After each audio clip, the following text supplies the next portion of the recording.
시청자 여러분 안녕하십니까. 김종철의 시선 시작하겠습니다. 오늘 첫 소식은요. 먼저 지금 국내외를 안팎으로 특히 국내 기업들의 격앙된 반응이 아주 그냥 뜨겁습니다. 먼저 우리 근로자들에 대한 미국의 그 체포 소식부터 전해드리도록 하겠습니다. 미국 정부가 조지아주 현대차 LG 에너지 솔루션의 합작 배터리 공장에 대한 무자비한 체포로 인한 파장이 일파만파로 커지고 있습니다.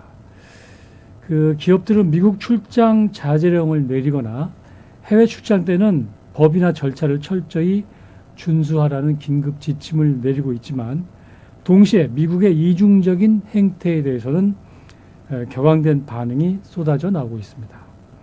투자 유치 때는 경제 동맹이라든가 공장 건설의 그 필수적인 인력은 그 범죄자 취급이냐, 그러니까 이렇게 투자를 유치할 때는 경제 동맹이라면서 이렇게 좀 떠받들면서 이제는 그 이제 막상 우리 공장 건설에 들어가니까 뭐 필수 인력은 범죄자 취급을 하고 숙련된 현지 인력이 없습니다. 또 그쪽 근로자를 쓰려고 해도 그래서 그리고 비자 받기도 상당히 어려운 상황인데 어떻게 하라는 것이냐, 뭐 이렇게 지금 얘기들 하고 있습니다.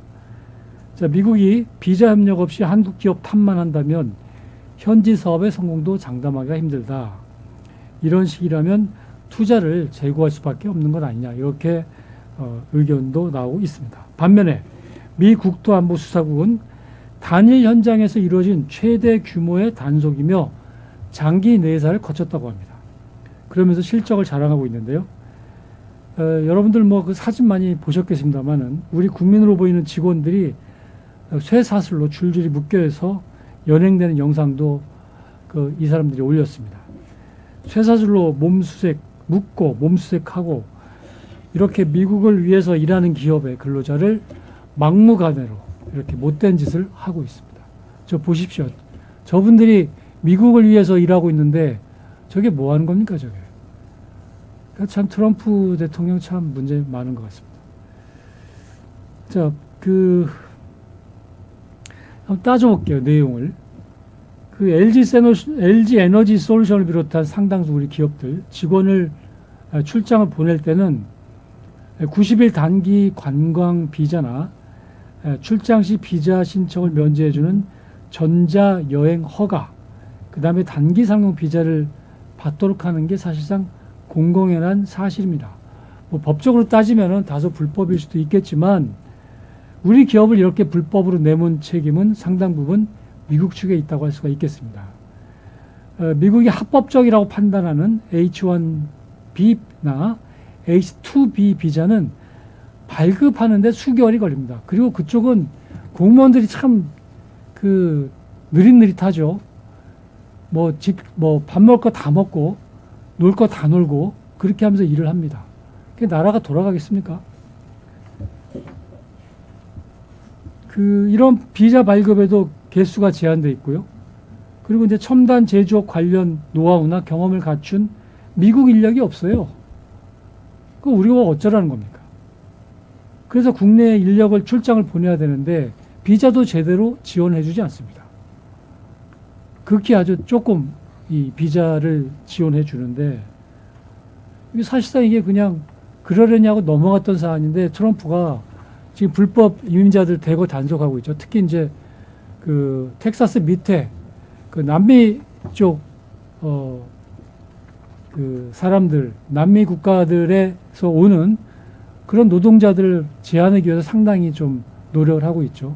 이번에 사실 우리 기업들 근로자들이 유탄을 맞은 겁니다. 그래서 이렇게 수시로 불규칙적으로 인력 파견이 불필요한데 전문직 취업 비자 기다리는 건 현실적으로 어렵다 이거죠. 우리나라가 2013년부터 약 12년 전부터 요구를 해왔습니다. 전문직 비자 쿼터를 확대해 달라. 그런데 FTA를 체결했던 미국은 캐나다, 멕시코, 싱가포르, 칠레, 호주 등한테는 상당히 많은 양의 H1B 비자 발급 쿼터를 할당하고 있습니다. 예를 들어서 캐나다, 멕시코는 무제한이고요. 싱가포르 5,400명, 칠레가 1,400명입니다. 호주가 1,500명에 달하고 있습니다. 우리는 대체 뭡니까? 지난달에 한미 정상회담에서도 이 쿼터 문제를 의제에 올렸다고 합니다. 그런데 미국 측은 응답하지 않았습니다. 오래전부터 우리가 욕을 해왔는데 안 하고 있어요. 그러면서 투자는 해달라 이렇게 강제로 또 우리한테 또 압력을 행사하고 있죠. 자, 그러자 트럼프가 어디가 뭐 테니스 대회 관람 갔다 온 것 같아요. 그리고 이제 공군기지에 내리면서 기자들이 질문을 하자 이렇게 얘기를 했습니다. 이번 일로 한국과의 관계가 나빠지지는 않을 것이다. 그 한미 간 관계가 긴장될 거냐 이렇게 기자들이 물어봤거든요. 그랬더니 그렇지 않다. 한국과 매우 좋은 관계를 갖고 있다. 이게 좋은 관계입니까? 우리가 얼마나 많이 양보를 했습니까? 자, 한국과 강력한 관계를 맺고 있기 때문에 현대차 공장 문제가 그 관계를 긴장시키지 않을 것이다. 그러면서 단속 이후의 상황을 지켜보겠다고 말을 한 바 있습니다. 자, 그러면서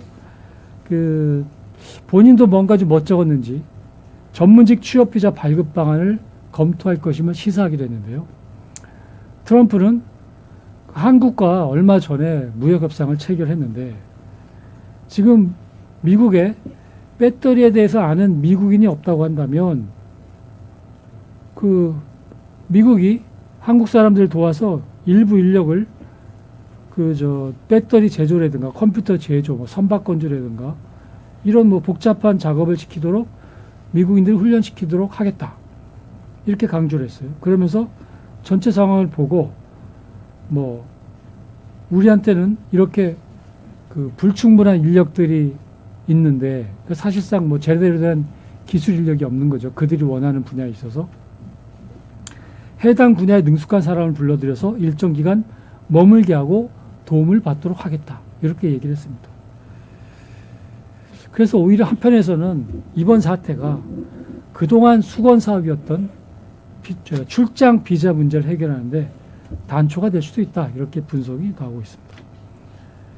즉 이런 언급은 미국 정부가 한국 기업에서 거액의 투자 유치를 해놓고도 막상 비자를 충분히 발급하지 않는 문제에 대해서 해결 의지도 이렇게 비친 것 아니냐 이렇게 뭐 조금이나마 긍정적인 뭐 얘기를 할 수도 있을 것 같습니다. 이런 가운데 미군 이민당국에 체포된 한국인이 300여 명이 되죠. 375명이 조사를 받았고 300여 명이 구금이 됐는데 미국에 있는 워싱턴 총영사가 그쪽 시간으로 한 10일쯤에 귀국길에 올라서 11일에 도착할 것이다.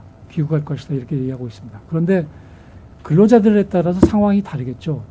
어떤 사람은 뭐 빨리 국내로 들어와야 되지만 또 어떤 분들은 아직 할 일이 많이 남아 있어요. 그래서 그런 부분이 해결될 때까지 귀국을 시도하지 않고 또 현지에 머물 수도 있는데 이 부분에 대해서 미국 정부가 또 어떻게 해결 방안을 제시해 줄지 그것도 좀 귀추가 주목되고 있습니다. 자, 이번에는 중국 단체 관광과 관련된 소식 한번 전해드리겠습니다. 우리가 이제 관광 활성화를 위해서 중국인들에 대한 단체 관광 면제를 했죠. 비자 면제를. 이달 말부터 내년 6월 말까지 한시적으로 무비자 입국을 허용했습니다.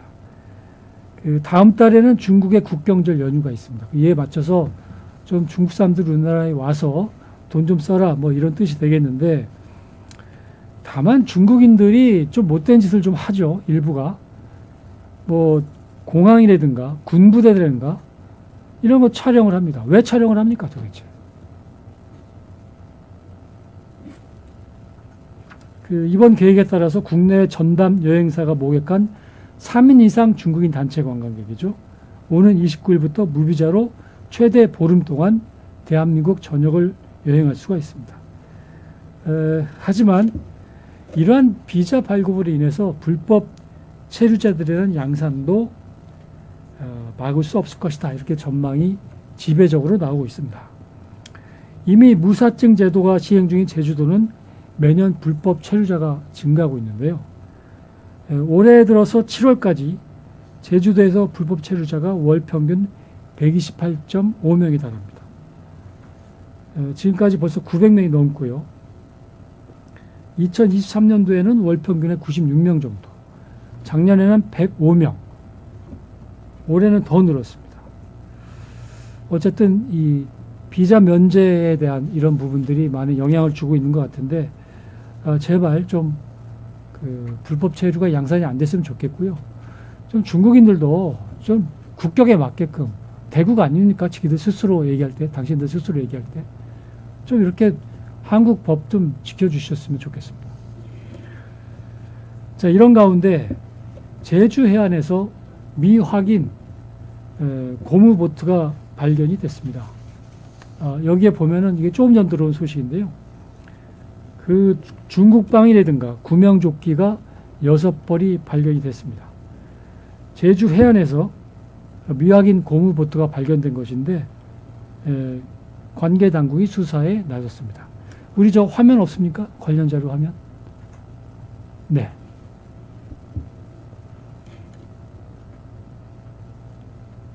오늘 오전 한 7시 56분쯤에 사고가 접수가 된 것 같아요.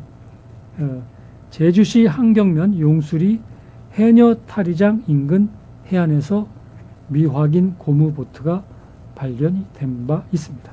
자, 경찰은 밀입국 등 여러 가능성을 두고 조사하고 있다고 밝혔습니다. 이번엔 다시 또 미국 소식을 전해드리도록 하겠습니다. 미국의 국방부가 78년 만에 전쟁부로 개명을 합니다.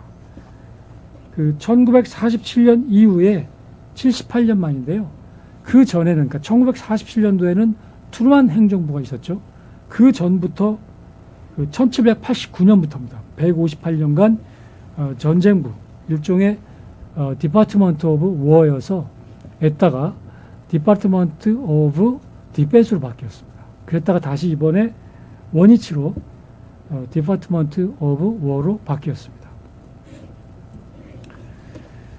이와 관련해서 이제 좀 미국 내에서 무슨 좀 얘기가 있는 것 같습니다.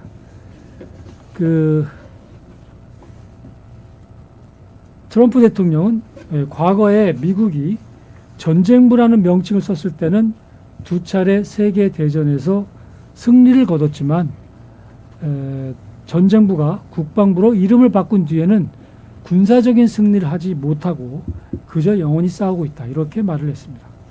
방어 능력을 강조하는 국방부란 명칭 대신에 전쟁부란 이름이 더 강력한 준비태세와 결의의 메시지를 전달할 수 있다. 이런 의도가 담겨 있는 것 같습니다.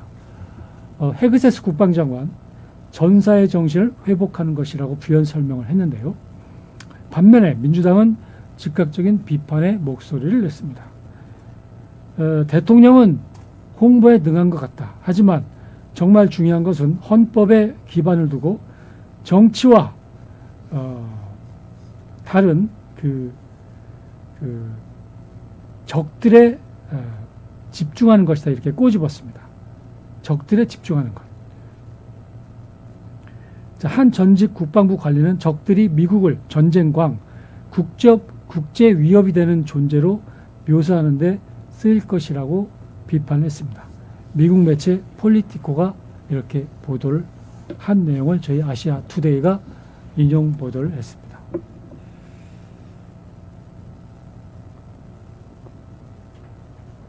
네. 지금 또 이번에는 국내 소식 좀 전해드리도록 하겠습니다. 지금 검찰이 상당히 좀 위기죠. 검찰청을 해체하고 기재부를 분리하고 환경부는 기후에너지부로 바뀐다는 소식인데요. 정부 여당은 지난 7일 날 고위 당정 협의를 가진 뒤에 이재명 정부의 정부 조직 개편안을 확정 발표했습니다. 현재 19부 3처 20청의 정부 조직은 19부 6처 19청으로 바뀝니다. 검찰청은 창설 78년 만인 내년 9월에 폐지가 되고요. 수사 기소 기능을 맡을 중수청과 공소청이 신설이 되겠습니다.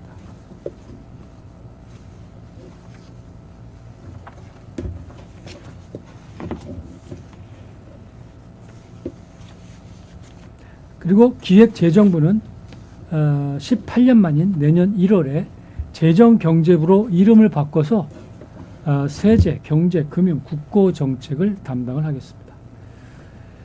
지금 조금 전에 화면이 나오고 있는데요. 검찰을 해체한 여당, 사실상 특검청을 강행한다. 뭐 이런 소식도 나오고 있습니다. 더불어민주당이 검찰청 폐지를 담은 정부조직법 개정안과 함께 더 센 3대 특검법을 이달 내 국회 본회의에서 처리합니다. 수사와 기소 분리를 통해서 검찰청은 해체하면서 특검에는 무소불위의 권한을 부여해서 사실상 여당 입맛에 맞는 특검청을 만들려 한다는 비판입니다. 정청래 민주당 대표 오늘 최고위원회의에서요. 추석 귀향길에 검찰청 폐지라는 소식을 꼭 들려드리도록 할 것이다. 9월에 입법 조치하겠다고 이렇게 밝혔습니다. 민주당이 전날에 정부조직 개편을 확정을 했죠. 그래서 이번 주에 관련 법안을 발의해서 오는 25일에 국회 본회의에서 처리한다는 방침입니다. 민주당은 이에 앞서서 이르면 11일 3대 특검, 내란, 김건희, 최상병 특검의 활동 기간, 파견 검사 수 등을 대폭 늘리는 특검법 개정안을 국회 본회의에 상정할 계획입니다. 이렇게 파견 검사가 많아져서 증언이 엄청나게 이루어지는데요. 추가되는 검사만 일선 지방검찰청 규모보다 많아서 3개의 별도 특검청을 만든다는 비판이 나오는 배경도 되겠습니다. 또 특검이 기간 내에 마무리하지 못하면 이 사건을 국가수사본부로 인계하고 이를 지휘할 수 있도록 했습니다. 자칫 무기한 수사로 악용될 수 있다는 지적도 나오고 있는데요. 무엇보다 특검에는 무소불위의 권한을 주는 이중적 태도를 보이고 있다는 비판이 있습니다. 국민의힘은 지금 이제 끝났는지 모르겠습니다. 양당 대표 오찬회동을 했죠. 정청래 그리고 여당 대표 그 다음에 이재명 대통령 이렇게 오찬회동을 하는데 장동혁 대표가 이 대통령한테 상당히 좀 문제 제기를 할 것 같습니다. 제2요구권도 해야 되는 거 아니냐. 그 다음에 장외투쟁도 불사하겠다. 뭐 이런 내용도 얘기를 할 것 같습니다. 송원석 국민의힘 원내대표는 이에 앞서서 특검은 수사권, 기소권 다 틀어지고 칼침을 추고 있는데 검찰만 이를 쪼갠다는 것은 검찰에 대한 정치 보복이다. 이렇게 비판했습니다. 여기서 또 하나 저희가 주목해야 될 부분이 정부조직 개편과 관련해서 방송통신위원회 해체와 관련된 내용입니다. 방송통신위원회를 해체하고 방송미디어통신위원회를 설치하는 방송미디어통신위원회 설치법 25일 날 국회 본회의에 상정될 것으로 보이는데요. 역시 더불어민주당 주도로 통과될 전망입니다. 현재 방통위가 위원수가 5명이죠. 그런데 신설 방송미디어통신위원회는 위원을 7명으로 늘립니다. 상임 3명, 비상임 4명입니다. 또한 부칙으로 기존 방통위원장의 임기 승계를 하지 못하도록 규정을 했습니다. 이렇게 법안이 본회의를 통과하면 이진숙 방통위원장은 임기 종료로 사실상 해임됩니다. 그동안에 이진숙 위원장 보고 물러나라고 했었죠. 물러나지 않자 이렇게 정부조직 개편과 맞물려서 방송통신위원회도 회치하면서 방송미디어통신위원회를 신설한 것 같습니다. 당정의 방통위 장악을 위한 시도라고 보지 않을 수가 없을 것 같습니다. 그리고 예산권과 관련해서 사실상 대통령실이 예산권을 회수한 것이다. 이렇게 지적을 하고 있습니다. 그래서 자칫 나랏빛이 크게 올라갈 수도 있는데 견제장치가 없는 거 아니냐. 그런데 또 내막을 따져보면은요. 그 화면을 좀 바꿔주시죠. 기재부가 분리가 되고 기획예산처가 총리실 산하에 신설이 되면서 대통령실이 정부의 예산 편성 준비부터 개입할 가능성이 커졌습니다. 기존에는 기재부 관료들이 정치 예산, 뭐 거기에 보면은 선집성 예산도 많겠죠. 이런 것들을 이제 과감히 자르고 경제부총리라든가 예산실장이 대통령을 설득할 수가 있었습니다. 이거 빚이 너무 늘어날 것 같습니다. 안 됩니다. 뭐 이렇게 했겠죠. 그런데 총리실 산하로 예산실이 들어가면 총리가 대통령의 뜻을 어기고 제동을 건 것은 사실상 어렵습니다. 그렇기 때문에 나랏빚이 치솟아도 견제장치가 없을 것이다. 우리나라 지금 나랏빚이 50%는 안 됩니다만은 이재명 정부가 지금 확장 재정 기조를 내세우고 있죠. 그런 측면에서 또 이렇게 예산실까지 가기 때문에 그 기획 예산처가 신설이 되는 거죠. 뭐 어쨌든 정부가 뭐 경제를 활성화시키기 위한 뭐 고육지책이라고 볼 수도 있겠지만 어쨌든 반대 시각도 좀 만만치가 않은 것 같습니다. 그래서 이 내용들이 좀 어떻게 될지 우리가 좀 귀추가 주목이 되는데요. 뭐 그렇습니다. 그 기재부에서 이제 그동안에 사사건건 제동을 걸었다. 이렇게 오랜 불만이 작동을 했는데 그 예를 들어서 4년 전에 문재인 정부 당시에 정세균 총리가 코로나로 피해본 자영업자들한테 손실 보상을 법으로 규정해야 한다. 그렇게 하자 당시 재경부가 좀 제동을 걸었습니다. 그러니까 좀 문제가 있었다고 당시에 그 정세균 총리가 지적을 했었고요. 그 다음에 이재명 대통령도 지난 후보 당시에 그 정부가 너무 도와주지 않는다. 그래서 기재부가 왕이냐 이렇게 얘기를 했던 것 같습니다. 네. 오늘 소식은 김종철 시선 1분 이 정도로 말씀을 드리고요. 계속해서 2부에서는 이번 주부터 신설이 되는 김동원의 한방톡톡을 진행하도록 하겠습니다. 건강에 궁금증이 있는 분들은 직접 전화를 주시면 저희가 상담해 드리는 시간도 갖겠습니다. 전화번호 010-5212-7199 그리고 저희가 올려드린 전화번호도 있습니다. 자, 잠시 뒤에 뵙도록 하겠습니다.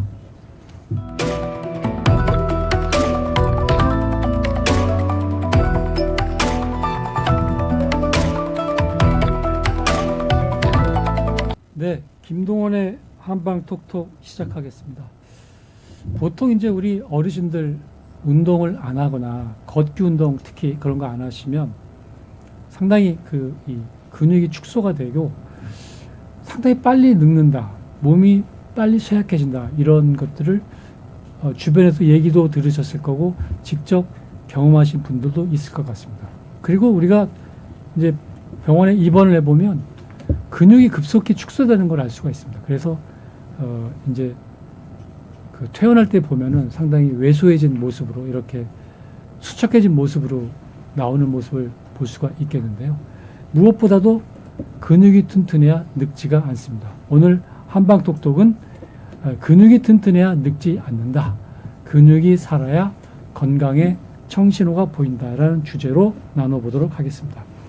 구센 한의원의 김동원 원장 모셨습니다. 안녕하세요. 네, 안녕하세요. 네, 반갑습니다. 구센 한의원장 김동원입니다. 네, 자 근육이 튼튼해야 늙지 않는다. 제 1회 소식이 되겠는데요. 자, 네. 먼저 생명의 기본이 뭡니까? 생명의 기본. 네, 생명의 기본은 일단은 제가 보기에는 살아 있어야 된다는 소리입니다. 살아 있다는 소리는 이제 숨을 쉬고 호흡을 하고 내 몸의 움직임이 바깥 외부에서 봤을 때 뭔가 움직임이 있다는 소리입니다. 움직임이 없는 사람은 일단 죽어 있다고 생각하면 되겠죠. 그러나 인체 자체 내가 구성되어 있다고 보면 인체는 바로 진핵세포들이 많이 모여 있는 다세포 생물입니다.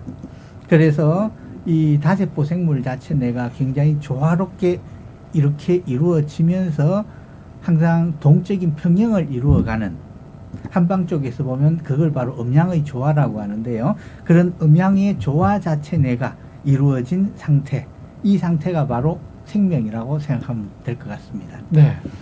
자, 그러면 이렇게 이제 생명의 기본을 이루는 게 이제 세포라고 볼 수가 있는데 결국엔 세포가 건강해야 네. 세포가 잘 생존해야 몸이 잘 유지가 될 수 있는 거 아니겠습니까? 네, 맞습니다. 자, 그러면은 예. 생존하기 위한 조건 예. 뭐가 있을까요? 네, 세포가 생존하려고 하면 항상 나와 다른 사람이 달라야 됩니다. 네. 그러니까 나와 다른 사람이 다르기 위해서는 중간에 경계가 있다는 소리입니다. 네. 그 경계가 이 가볍게 한 세포로 보면 세포 자체 내를 둘러싸고 있는 세포막입니다. 세포막이라 가지고 이 세포막이 없다면 이 세포 자체 내는 뭐 살아있을 수가 없습니다. 예. 그렇기 때문에 이 부분, 이 세포 자체 내가 생존하려고 하면 첫 번째 세포막이 있어야 되고요. 그 다음에 이 세포막을 통해서 뭔가 물질이 왔다 갔다 해야 됩니다. 거기에서는 크게 한 3가지 종류가 있거든요. 예. 첫 번째는 바로 산소가 들어오고 이산화탄소가 나가야 됩니다. 그래가 두 번째는 얘가 에너지를 만들어내기 위해서는 이제 포도당이 주어져야 되고요. 네. 그 다음에 이 산소하고 포도당 자체 내도 이거는 이제 한방 쪽에서 이야기하면 하늘 기운, 땅 기운이거든요. 네. 내가 첫 번째 하늘 기운 같으면 호흡을 통해서 내가 산소를 가지고 들어오고 이산화탄소를 내보내고 네. 두 번째는 땅 기운, 음식물을 통해서 내가 에너지를 만드는 음식물을 갖고 돌아서 이것을 포도당이나 안 그러면 단백질이나 지방으로 내 몸에 있는 그런 에너지 자체를 만드는 이 2가지가 가장 기본이고요. 네. 그러면 이 2가지 외에 또 한 가지가 더 있습니다. 그 부분이 뭐냐니까 외부적인 자극입니다. 네. 그 자극 자체가 없으면 이 생존이 불가능합니다. 네. 이 세포막을 통해서 자극이 들어오면 그 자극으로 인해서 내 몸에 그 핵안에 있는 DNA에서 단백질도 만들어내고 여러 가지 효소도 만들어내고 이래서 생명 활동 유지가 되거든요. 네, 그래야지 세포가 살아갈 수 있습니다. 자, 그러면 외부의 자극이라고 하시는데 네. 이거 다소 좀 그 막연한 얘기일 수도 있는 것 같은데 좀 더 네. 구체적으로 네. 외부의 자극이라고 한다면 구체적으로 어떤 걸 얘기합니까? 예, 외부의 자극 그것을 9번에는 세포 하나로 봤는데 지금은 우리가 밖에서 볼 수 있는 외부적인 자극을 딱 알기 쉽게 하면 뭐 부처님께서 말씀하신 바로 안입이설신입니다. 네. 안입이설신 자체 내가 눈으로는 보고 그 다음에 귀로는 듣고 코로는 냄새 맡고 그 다음에 입으로는 맛보고 네. 그 다음에 외부 신체에서는 촉각이나 이런 부분들이 외부에서 주어질 때 네. 이게 바로 신호가 됩니다. 네. 이 외부 신호 자체 내가 없다면 그것을 감지를 못한다면 이것은 굉장히 큰 문제가 됩니다. 이 자극이 딱 주어져야지 그러면 내 몸 자체가 거기에 맞추어서 반응을 하게 됩니다. 이 반응을 하는 가장 큰 것은 바로 제 움직임이라는 소리입니다.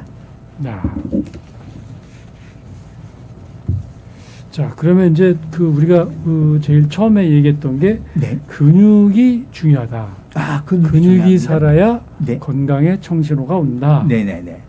그렇게 했는데 근육의 역할 우리가 뭐 새삼 들어볼 수 있겠습니다만 네네. 근육의 역할이 어떻게 정의할 수 있을까요? 예. 근육 자체 내에는 가장 마지막에 나타나는 그것은 바로 움직임입니다. 네. 움직임을 하기 위해서 하는데 움직임이 나타나려고 하면 내 신체에서 반드시 근육이 작동을 해야 됩니다. 네. 근육이 작동을 해야지 이 부분에 이제 그 관절이 움직이고 걷거나 앉거나 서거나 물건을 들거나 허리를 굽히거나 이런 것은 전부 다 내 몸에 있는 근육이 작동을 하기 때문에 그렇습니다. 네. 거기에 맞는 근육이 작동했을 때 그러한 동작이 나오게 됩니다. 네. 그 근육의 역할로 보면 이제 그 다음 장 한번 4번 다음 장 한번 보여주시면 4번입니다. 바로 앞에 예예 근육의 역할을 보면 첫 번째가 이제 관절을 통한 움직임입니다. 네. 관절을 통한다는 소리는 내가 전완부와 상완부 자체 내를 움직였을 때 이게 관절의 움직임입니다. 네. 이 움직임 자체가 몸 전신의 한 동작으로서 이루어지게 되면 걷거나 서거나 뛰거나 이런 부분들 그 다음에 이런 역할이 있고요. 그 다음에 이 근육 자체 내가 제대로 버티기 시작하면 바깥쪽에 붙어 있는 지방이나 피부가 여기에 매달려 있습니다. 예. 그 근육에 힘이 있어야지 바깥쪽에 있는 지방이나 피부가 제 역할 유지를 하고 모양 유지를 하게 됩니다. 여기서 하나만 잠깐 더 추가를 하게 되면 예. 왜 이런 이야기가 아니라 얼굴입니다. 이 몸뚱아리에서도 이제 근육이 있어야지 되듯이 얼굴에도 얼굴에 표정 근육이 있습니다. 아하. 표정 근육이 있는데 예. 이 표정 근육이 나이가 들어가면서 자꾸 메말라 간단 말이죠. 그렇습니까? 자꾸 메말라 가게 되면 그 바깥에 붙어 있는 지방하고 피부 자체 내가 여기에 붙어 있지 못하고 중력으로 인해서 자꾸 이렇게 처지게 됩니다. 이렇게 자꾸 처지게 되면 젊을 때는 V라인이었다가 그 다음에 나이가 들어가면서 그 근육이 위축이 옴으로 인해 가지고 지방하고 피부가 일단 밑으로 중력에 의해서 처지게 됩니다. 네. 처지게 되면 자꾸 사각턱으로 바뀌게 됩니다. 이게 가장 요즘 이제 미용에 관심이 많으신 그런 분들이 가장 해야 될 얼굴 근육을 키워야지 되지 않을까. 여기에서 이제 모양이 하나 있고요. 네. 또 한 가지 보면 이 근육의 역할 가운데 가장 한 게 이 근육이 수축하고 이완해줌으로 인해 몸 전신에 혈액순환이 됩니다. 그 심장에서 피를 이렇게 펌프질을 해서 말초까지 피를 보내게 되면 그 밀린 힘으로 심장까지 다시 돌아와야 되는데 그 힘이 되게 약하거든요. 그런데 거기 한 군데 근육의 힘을 써줌으로 인해 가지고 다시 심장으로 이렇게 피를 올리는 그 예를 들자면 바로 종아리 근육이 바로 제2의 심장이라고 합니다. 네. 종아리 근육 자체 내가 제대로 펌프질을 못 해주면 피 자체 내가 정맥을 통해서 심장으로 올라오기가 되게 힘이 듭니다. 그래서 거기 보면 하지 정맥류나 이런 부분들이 이제 많이 생기는 부분이고요. 네. 또 한 가지가 이 근육을 사용하는 인간과 동물의 가장 큰 차이점 한 개가 근육을 사용하는 똑같은데 이 인간은 성대나 구강이나 혀의 발달 자체 내가 굉장히 언어를 만들어낼 수 있는 그런 구조로 바뀌었다는 소리입니다. 네. 그 언어를 사용할 수 있다는 소리입니다. 이게 동물들하고 가장 큰 차이점이라고 생각을 하고요. 네. 그 다음에 이 근육의 역할 자체가 눈의 움직임, 그 다음에 두개골의 움직임 이런 부분이 있습니다. 앞으로 눈의 움직임에 대해서는 좀 더 다른 시간을 이용해 가지고 우리가 운동하는 방법도 한번 설명을 한번 가지는 시간이 됐고요. 네. 그 이외에 가장 첫 번째 살기 위해서 호흡이 있습니다. 숨 쉬는 횡격막 호흡, 그 다음에 대소변을 내보낼 때 괄약근의 움직임, 그 다음에 대변을 만들기 위한 장의 움직임, 심장 혈관의 이완과 수축을 하는 근육의 역할, 이런 여러 가지가 바로 이 내가 근육이 제대로 튼튼해야지 그 다음에 내가 오래 살 수 있고 건강하게 살 수 있는 바로 그 기반이라고 생각하시면 될 것 같습니다. 아까 눈 밑 얼굴도 근육이 있다고 그러셨잖아요. 네, 그렇습니다. 그러면 보통 이제 나이가 드시면 눈 밑이 이렇게 좀 두꺼워지죠. 일종의 눈처짐 현상이라고 그럴까요? 네, 눈처짐. 그러면 어떻게 보면은 그 자연스럽게 노화가 되면서 네네네. 이게 약간 이 눈 밑 처짐 현상이 일어났다고 볼 수가 있겠는데 이거를 근육이라는 단어로 네네네. 두 글자로 이거를 우리가 전부 이렇게 해석할 수 있을까요? 이 눈 근육 때문이라고? 근육 때문에 맞습니다. 네. 가장 첫 번째 원인이 이 눈 밑에 처져 나오는 이 지방 자체는 눈 밑 지방은 바깥쪽에 붙어 있는 지방이 아니고 안화 지방입니다. 네. 그 눈동자가 있으면 눈동자 아래쪽을 받쳐주는 지방이거든요. 이 지방인데 이것은 안구의 충격이나 안금 이걸 완화해 주기 위한 정상적으로 있는 그 지방층입니다. 네. 지방층인데 이게 바로 여기 눈 밑 자체 내에 있는 알륜근이나 안금 이 근육이 힘이 없어지게 되면 안화 지방이 밖으로 밀려 나오거든요. 밀려 나오기 때문에 그것 때문에 눈 밑 지방이 이렇게 많이 나온다고 생각을 합니다. 그럼 예방법이 뭐가 있을까요? 요즘 그래서 만약 예방법 같으면 안면 근육을 강화시키는 방법이 있습니다. 어떻게요? 제가 쉽게 한번 보여드릴까요? 네. 나중에 또 한번 이렇게 시간을 내 가지고 안면 근육 강화하는 부분이나 이런 부분은 또 한번 이제 말을 한번 해야 될 것 같은데 네. 쉽게 할 수 있는 방법은 일단은 안면 근육이 약해지는 이유는 코하고 눈하고 여기 있는 중안면 근육이라고 있습니다. 그 근육들 자체를 사용을 하지 않아서 그렇습니다. 이 근육을 사용하지 않기 때문에 가장 객관적으로 보면 오전에 젊을 때는 이게 굉장히 입체적인 현상이 있었는데 얼굴이 나이가 들어가면서 얼굴이 자꾸 평평해집니다. 왜 그러냐니까 중안면 근육 자체 근육이 메말라서 없어지기 때문에 안면 볼륨이 없어지는 겁니다. 네. 그 볼륨 자체를 사용을 해서 키워주면 됩니다. 쉽게 이야기하면 움직이는 거 보이세요? 네, 그렇게요. 그런데 사용을 안 하면 어떻게 움직이는지 모릅니다. 네. 모르기 때문에 이 방법을 배우면 됩니다. 배우고 열심히 연습하게 되면 이미 튀어나와 있는 지방 자체 내는 완전히 없앨 수는 없지만 앞으로 더 이상 예방하고 이렇게 더 이상 나오지 않게끔 만들어야 되고요. 좀 더 젊을 때부터 안 나오게 운동을 시켜서 막아주면 굉장히 가능합니다. 그럼 그 횟수가 있을 텐데 얼마나 자주 그렇게 운동을 해야 됩니까? 하루에 여기 있는 중안면 근육은 좀 강화시킬 것 같으면 보통 근육 강화시키듯이 하루에 뭐 한 5분씩 정도 해가지고 꾸준하게 해주시면 서서히 이제 이게 발달을 하게 됩니다. 다시 한 번만 이렇게 시범을 자, 보여주시겠습니까? 한번 보여드릴까요? 네. 자, 일단은 저기 표정에 감정을 실지 않고 한 움직여 보겠습니다.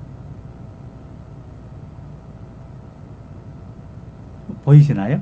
그 약간 미소를 짓는 느낌이네요.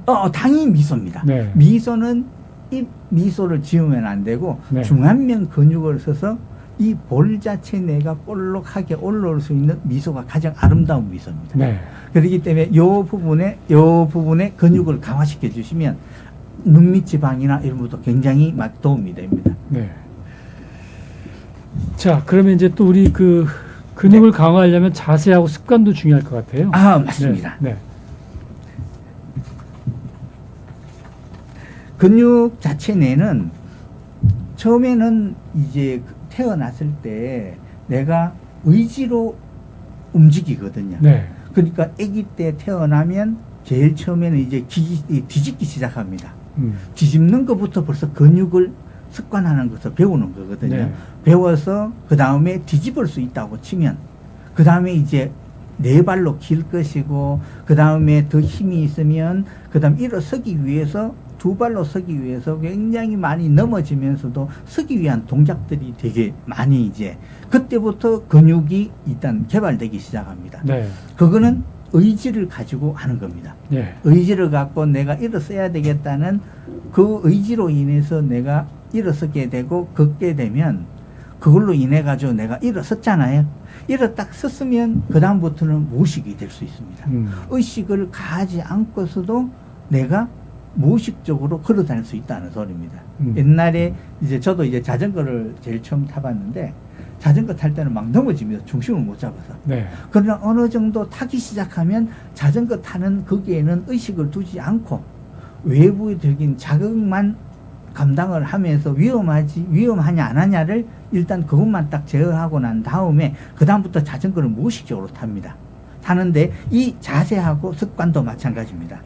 나이가 들어감에 따라 가지고 무의식 패턴으로 서서히 바뀌거든요. 근데 여기서도 여기 있는 자세가 뭐 서 있거나 걷거나 이렇게 한 같은 자세를 항상 오래 하는, 그러니까 자기가 습관적으로 만들어가는 자세 자체 내가 결국은 너무 오랫동안 하게 되면 거기서 그 관절에 문제가 발생을 하게 됩니다. 네. 그래서 이제 퇴행성 관절이나 사용 안 하는 근육들 자체 내로 인해서 거기에 관련된 관절들은 퇴행성 질환이 일어납니다. 네. 그는 사용을 너무 많이 했어도 올 수도 있고 너무 사용을 안 했어도 올 수도 있고요. 그러니까 이제 몸을 자주 움직여주고 자주 움직여야 네, 됩니다. 네. 이렇게 네. 한쪽 패턴으로만 있기보다는 좀 이렇게 다양하게 네, 움직이면서 네. 몸을 그 항상 자세를 좀 유연하게 갖출 필요가 있다. 네, 맞습니다. 이렇게 얘기를 해주시는 거고요. 네. 자, 그 다음에 이제 뭐 이런 것들이 좀 그 뭐라 그럴까, 근육도 좀 저하돼 있고 네. 자세도 좀 안 좋다. 그러면 어떻게 치료를 할 수 있는지 네. 그걸 좀 얘기를 해주시죠. 예. 지금 이제 보통 지금까지 전통적으로 쭉 해올 때는 자기 의지대로 해왔던 거를 새로운 패턴으로 바꿔주는 방법들이 있었습니다. 네. 그게 움직임에 관한 부분인데 그게 옛날부터 중국에서는 태극권이나 안 그러면 우리 한국 조선에서 나온 택견이나 네. 안 그러면 무술이나 안 그러면 인도 쪽에서 나왔던 요가 쪽이나 안 그러면 요가가 조금 그 서양의학적인 그런 근육에 그걸 이제 맞추어서 나온 필라테스나 그럼 이런 부분들이나 안 그러면 이제 운동하는 방법들입니다. 뭐 그런 부분들이 이제 옛날에는 쭉 나왔고 그런 근육들 자체 내에 직접적으로 자극을 줄 수 있는 게 바로 한방 쪽에서는 침입니다. 네. 침 자체 내를 근육을 자극을 해가지고 자극을 통한 근육의 반응 자체 내를 유도를 해내는 네. 그래서 질병을 치료하는 이런 방법들입니다.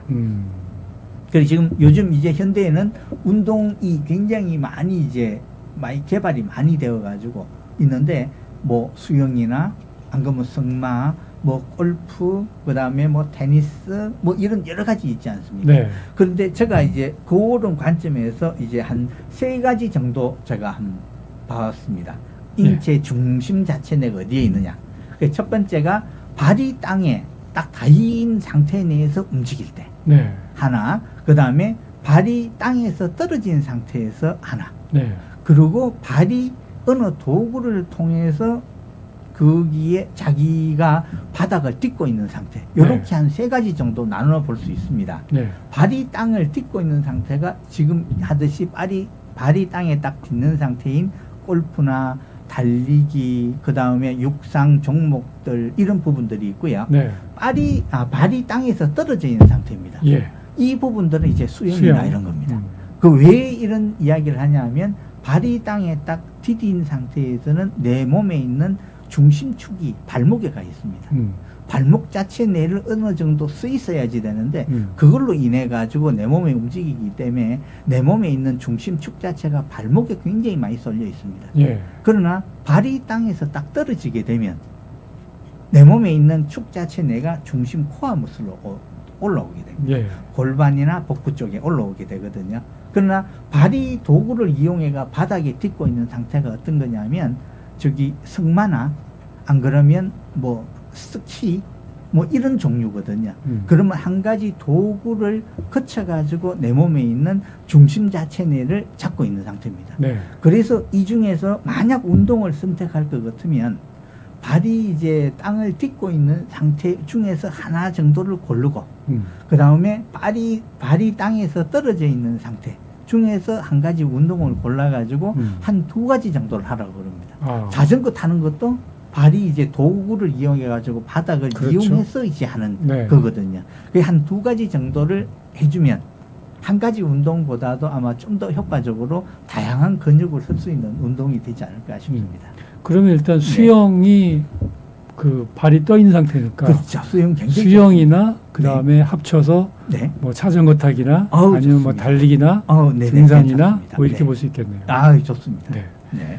자, 그러면 근육 자극의 뭐 직접적인 방법도 있을 것 같은데 네. 뭐 이건 이제 한방이 이제 여기서 등장하는 것 같아요. 네. 맞습니다. 네. 네. 그 근육 자극의 직접적인 방법 치면은 가장 대표적인 게 이제 침이 있습니다. 네. 침은 이제 한 수천 년 정도 내려와서 옛날부터 이제 돌로 깎은 그 뭐 쇠나 그럼 지금 현재로서 이렇게 만들 그만큼의 개발이 안 됐을 때는 돌을 깎아서 직접 자극을 준다거나 안 그러면 이제 쇠를 이제 갈아서 한침이라고 하는데 그 쇳덩이를 갈아서 일단 쓰는 방법이 있는데 그런 부분들은 굉장히 이제 조선시대 정도에서 사용을 많이 했고요. 예. 지금은 이제 산업이 많이 개발돼 가지고 침 자체 내에도 스테인리스 제재로 일회용 침으로 굉장히 많이 나왔거든요. 아. 그러니까 옛날 석기 시대나 안 그러면 쇠를 가지고 깎아 가지고 그걸 했을 때는 한 번 쓰고 한 번은 가장 문제점이 감염이었습니다. 네. 그걸 소독을 하면 물에 끓여 가지고 뭐 쓰면 되긴 되는데 가장 큰 문제가 서로의 몸 속에서 왔다 갔다 하는 이 피부층을 뚫고 감염이 가장 큰 문제였습니다. 그러나 지금의 침 자체 내에는 감염의 소독을 굉장히 철저하게 하기 때문에 그 다음에 일회용을 100% 사용을 합니다. 그렇기 때문에 이제 침을 들 수가 있습니다. 네. 그 침 자체 내에는 그런데 문제가 침은 한번 꽂았다가 빼면은 자극이 그때뿐입니다. 그때뿐인데 이 근육 속에 자극을 주는 새로운 방법들이 한 몇십 년 전에 이제 서서히 개발이 됐거든요. 네. 개발이 됐는데 어느 방법이냐니까 특히 이제 매선이라고 있습니다. 네. 지금 이제 저기 한의원에서 사용을 하고 피부과 성형외과에도 사용을 하는 그런 매선 쪽입니다. 매선이라는 소리는 잘 녹는 실피디오 봉합사를 이용해서 피부 속에 넣어서 자기의 효과를 좀 지속적으로 이렇게 뭐 발현시키고자 하는, 지속시키고자 하는 목적으로 만들어졌습니다. 네. 그게 제일 처음에는 굉장히 가는 피디오 봉합사라 가지고 쉽게 이해하시면 이제 수술했을 때 수술용 실로 이제 꼬매지 않습니까? 네. 꼬매는데 예전에는 실로 꼬매면 실밥을 땄는데 됐죠. 요즘은 꼬매고 난 다음에 놓으면 예. 뜯어내지 않고 자기가 하나가 몸에서 다 녹아버립니다. 네. 얼마나 녹으면서 걸립니까? 딱, 예. 녹는 기간이 얼마나 돼요? 녹는 기간 자체 내가 보통 좀 튼튼하게 자기 지속성이 있다고 치면 한 달, 좀 더 길면 한 3개월 이상 정도 유지를 하게 됩니다. 네. 그러니까 텐션이 있는 기간은 적어도 최소한 한 달 정도는 그게 유지를 하거든요. 네. 근데 가는 그 매선실을 이용해서 통증을 이용을 하다가 얼굴에 그걸 한번 써보니까 효과가 괜찮단 말입니다. 얼굴 근육에 넣어보니까 효과가 얼굴도 밝아지고 주름도 없어지고 네. 이래서 거기서 굉장히 더 긴 매선이 나와서 굵은 그거보다 몸통에 있는 몸 신체에 놓는 매선, 가는 매선보다 굉장히 굵고 그 다음에 카팅을 해야 가시를 만들어서 이 늘어진 지방층을 이제 당겨 올리는 이런 쪽에 매선이 이제 나오게 됐습니다. 그게 지금 이제 성형외과나 저기서 굉장히 많이 지금 시술을 받고 있거든요. 네. 그런 부분인데 문제는 그것은 근육을 보진 않습니다. 그 부분들은 이 일반적인 매선 근육을 다 봐주고 난 다음에 그 다음에 더 플러스로 할 것 같으면 그런 지방층이나 이런 부분을 당겨 올릴 수 있는 리프팅 해주는 그런 쪽이 더 맞지 않나 싶습니다. 네. 그리고 또 한 가지 나온 게 뭐냐니까 녹지 않는 이제 금침이 있습니다. 금침 자체 내는 지금 옛날에는 금침 자체 내가 금사주입기라고 해가지고 금사라고 있었거든요. 금실이 있었는데 이 실 자체 내를 몸속에 일단 이렇게 넣었습니다. 넣어가지고 지금은 이제 의사들은 거의 사용을 잘 안 하고 약간 이름 없는 그쪽에서 아름아리로 해가지고 아마 시술을 어느 정도 하고 있다고 이제 하는데 네. 그 부분의 단점 자체 내가 원하는 깊이만큼 넣지를 못한다는 소리입니다. 그 다음에 또 한 가지가 감염에 굉장히 취약합니다. 네. 일단은 집어넣고 가위로 자릅니다. 가위로 자르다 보니까 감염 자체 일어날 수 있는 가능성이 굉장히 많습니다. 그러나 이 매선이 만들어지고 난 다음에 이 굉장히 가는 금실을 일회용 주사기에 넣어서 장착을 한 상태 내에서 굉장히 완전히 이제 소독을 하거든요. 소독을 해서 금침을 이제 만들었습니다. 네. 그래서 내 몸 속에 이제 완벽한 감염 예방을 하고 몸 속에 이제 집어넣는 방법입니다. 그런 금침이 있습니다. 네. 네. 자, 이제 뭐 그 매선 금침 얘기해 주셨고, 네. 뭐 이런 걸 통해서 통증도 완화하고 관절염도 좀 고칠 수 있는 건가요? 그럼요. 네. 이 금침 자체 내도 가장 대표적인 경우가 지금까지 한 3가지에서 한 4가지 정도가 있습니다. 이 금침을 사용해서 제가 오늘 근육에 대해서 이야기하는 부분도 이 바로 매선 금침으로 할 수 있는 그 질병 도움을 줄 수 있는 그런 부분에 안내를 해드리고자 이렇게 했는데 네. 첫 번째는 이 침과 매선과 금침은 아닙니다. 첫 번째는 뭐냐면 이 근육을 키우기 위해서 그 다음에 이 통증을 없애기 위해서 가장 하는 거는 내 몸 근육을 제대로 사용하자 입니다. 내 근육을 정상적으로 볼륨과 유연성과 이렇게 제대로 사용하게 되면 이런 부분이 질병이 없기 때문에 침과 매선과 금침 자체를 시술 안 해도 됩니다. 그러나 어느 특이한 경우가 있습니다. 이제 외부적인 손상을 받았다든가 예를 들자면 이제 낙상 사고가 있었다. 안 그러면 뭐 뼈가 부러져 가지고 심을 박아서 치료는 다 된 상태 내에서 근육에 손상이 됐는데 그 부분 자체를 스스로 복구할 수 없는 상태라. 안 그러면 뭐 스포츠 손상으로 햄스트링이 파열이 났다든가 안 그러면 뭐 여러 가지 근육이 너무 위축이 와가지고 만약 중풍 환자들이 제대로 근육을 사용을 못할 때 사용을 자극을 줄 수 있는 굉장히 좋은 방법이 이런 침이나 매선이나 금침이라는 소리입니다. 네. 그래서 이런 부분들 자체 내에도 한 가지가 있고요. 그 다음에 아까도 이야기했듯이 피부 미용 쪽에 얼굴 피부 미용 쪽에 굉장히 탁월한 반응이 있습니다. 내가 정상적으로 얼굴 근육을 사용을 해주면 제대로 이렇게 잘 될 수 있는데 아름다운 얼굴이 될 수 있는데 내가 얼굴에 사용하는 근육들 패턴이 바뀌기 때문에 사용을 안 하기 때문에 처지고 위축이 오고 이제 안면이 파인다거나 안 그러면 주름이 심하다거나 이러거든요. 네. 그거를 금침을 맞거나 매선을 맞고 난 다음에 그 다음에 운동을 지켜주면 효과가 굉장히 좋아지게 됩니다. 네. 네. 자, 말씀 잘 들었고요. 네. 결국엔 그렇습니다. 근육을 살린다는 거는 운동을 해야 된다는 뜻이고요. 그리고 이제 근육이 약하면은 어떤 그 의학적인 치료 방법을 통해서 예를 들어 한방이면 뭐 침이 되겠고요. 또 양학적으로 또 다른 방법이 있겠죠. 네, 그래서 어쨌든 근육을 살리기 위한 강조를 말씀하셨습니다. 구센 한의원의 김동원 원장과 얘기를 함께 나눠봤습니다. 네, 저희는 또 다음 시간에 찾아뵙도록 하겠습니다. 자, 오늘 고생하셨습니다. 네, 감사합니다. 네, 고맙습니다. 네.